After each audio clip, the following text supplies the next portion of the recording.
The Corum Admiral's Cup. What a beautiful watch.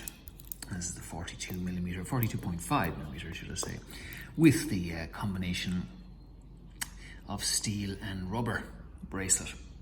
Now, I've had this one for 10 years, and I wore it pretty extensively for the first 2 or 3 years. But then the actual rubber started to deteriorate in the actual bracelet, and so I didn't wear that often. And eventually the rubber in one of the links, actually in a couple of the links, the rubber just deteriorated and it was just disappeared basically. And the whole watch strap, if you've got one of these, you know what I mean, the watch strap will start sliding left and right because the actual rubber acts as a spacer. And so I didn't wear it because it just, you know, the band or the strap would get sort of all deformed on the hand, on the arm, and there was a risk of maybe it breaking, blah, blah, blah.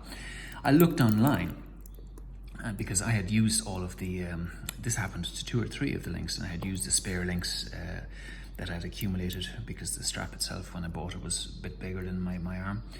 So I was wondering, how on earth do I repair this without having to send it to Corum and incurring a $1,000 fee to actually get a brand new bracelet, which I'm sure it probably would cost, because if you look online, like a little item like this, the clasp in the back is being sold for something like $300.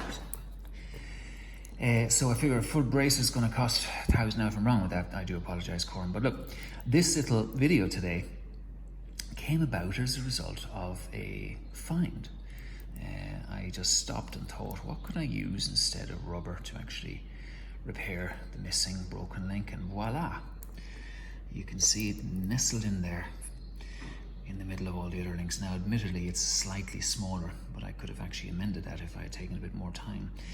What it is, guys and girls, if you're into these watches, is voila, the lid, excuse me, of some Dulux chili oil. A black tin lid, out of which I chopped a little piece,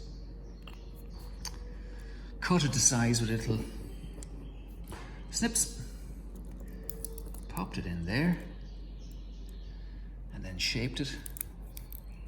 If you can see that.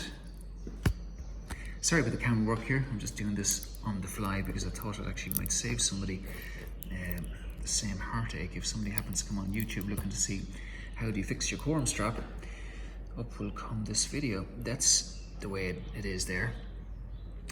You can see I just simply got the tin. The part of the tin that I actually used is already ribbed, so it almost blends in with the original. And then you just bend it around the actual bars, and then you squeeze it together, and you can actually do it by hand because the tin is very malleable.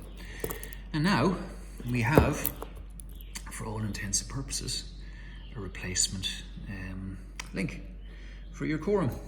And instead of costing $200, it costs $1.99 for the bottle of chili olive oil, or whatever it is you get your hands on, and about 5 minutes, 10 minutes if you're a bit slower, of your time.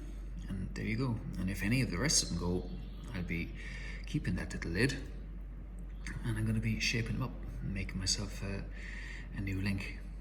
So there's a tutorial for today. I hope it's been helpful. Thanks for watching.